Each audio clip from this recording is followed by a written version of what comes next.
Lors de notre deuxième stage, nous avons été accueillis au 41 rue de Tanger, en classe de CP-CE1, avec Agnès Baranger.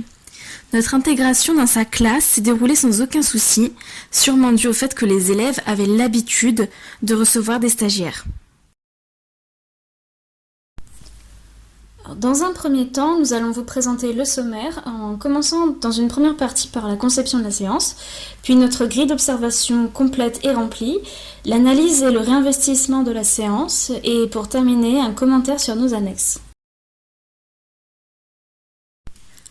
Dans un premier temps, nous avons eu beaucoup de liberté concernant le partage des séances, la façon de les concevoir et de les mettre en place.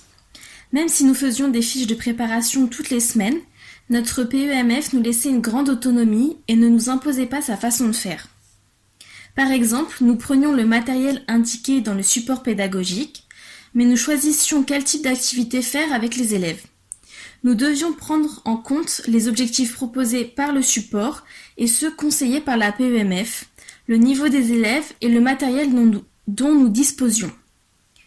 La séance que nous avons choisi de développer s'inscrit dans l'enseignement Questionner le monde se situer dans l'espace et dans le temps.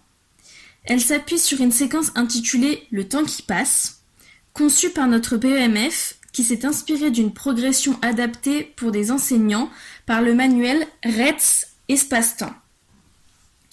Nous nous sommes assurés que la séance répondait aux exigences du programme, s'appropriait des outils et des méthodes, et se situait dans l'espace et dans le temps. Avant de construire notre séance, nous ne savions pas quels élèves savaient lire l'heure sur une horloge à aiguille, et nous avions une méconnaissance du niveau des 12 élèves. Nous ne savions donc pas non plus que l'enseignante du lundi, Madame Royer, travaillait sur l'heure avec les élèves. En outre, il n'était pas possible de faire une trace écrite individuelle pour cette séance par manque de temps. C'est pour cela qu'il a été décidé que seul le PE remplirait une affiche qui, elle, serait disposée au tableau.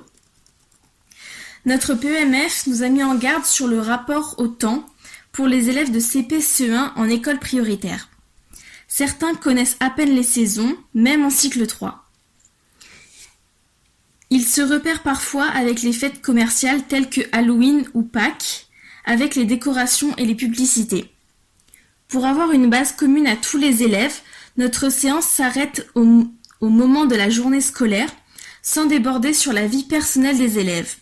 En effet, nous avons pu constater durant une séance précédente que les élèves n'ont pas tous le même fonctionnement à la maison. Certains ne mangent pas en même temps que leurs parents ou à des heures régulières.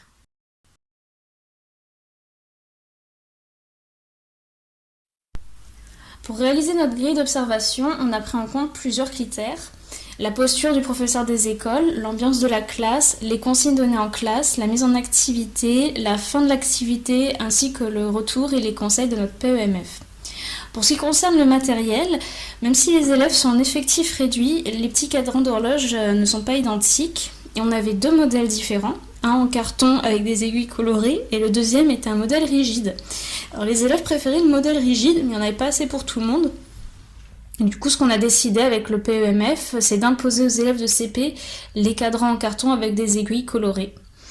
Le problème de ces cadrans, c'est qu'ils sont beaucoup plus fragiles. Alors ça fait partie de ce que les élèves de CP doivent apprendre, respecter le matériel, le manipuler avec attention. Seulement, on s'est rendu compte après la première séance de lecture de l'heure, que les attaches parisiennes étaient très abîmées et du coup cela faussait leurs résultats. Lorsqu'ils me montraient leur cadran, les aiguilles avaient tendance à tomber vers le bas. On les a réparés pour la séance suivante et la distribution des cadrans était plus cadrée. On a d'abord distribué les cadrans en carton aux élèves de CP et les cadrans rigides aux élèves de CE1. Alors, le deuxième inconvénient d'avoir des aiguilles colorées, c'est que les élèves portent leur attention sur la couleur des aiguilles et pas sur la taille. On avait déjà constaté ça durant un autre stage avec des élèves de CM1.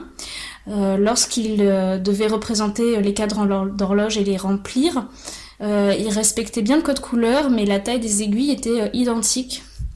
Donc on a insisté pour cette séance que les élèves ne mentionnent pas que la couleur des aiguilles, mais aussi insister sur la taille, car dans les manuels qu'ils utiliseront ou dans les autres cadrans qu'ils utiliseront à l'école ou dans les montres qu'ils vont rencontrer en dehors de l'école, dans la règle générale, c'est que l'aiguille des heures est plus petite et le code couleur sera pas universel. Une autre remarque pour le matériel, l'horloge qui était affichée au tableau, elle ressemble à un jouet.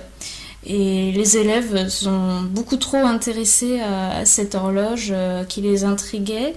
Et plusieurs d'entre eux ont demandé à venir au tableau simplement pour donner une heure au hasard en déplaçant les aiguilles. Alors que c'était pas prévu que ce soit eux qui déplacent les aiguilles, c'est moi qui devais le faire pour confirmer si leur réponse était correcte ou non. C'était donc pas prévu pour cette séance que la grosse horloge suscite autant d'intérêt. Par contre, ce qui est intéressant, c'est qu'on aurait pu envisager de faire une autre séance où à la place d'utiliser les petits cadrans d'horloge, ils seraient allés au tableau chacun leur tour, montrer l'heure en déplaçant les aiguilles, et c'est possible comme ils sont en petit effectif. Cette troisième partie est consacrée à l'analyse et au réinvestissement. Donc l'emploi du temps des jeudis de notre PEMF étant très surchargé par les réunions, la préparation des séances de PS, cela laissait très peu de temps au bilan des séances. Ces bilans se résumaient souvent par l'affirmation du bon déroulement de la séance, l'atteinte des objectifs et la satisfaction ou l'insatisfaction du stagiaire par rapport à sa prestation.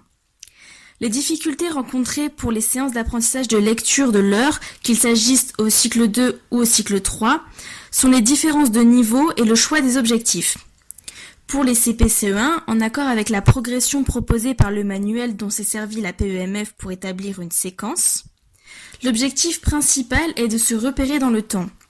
Or, cela passe par la compréhension de ce qu'affiche une horloge pour associer une heure écrite à celle indiquée par un cadran.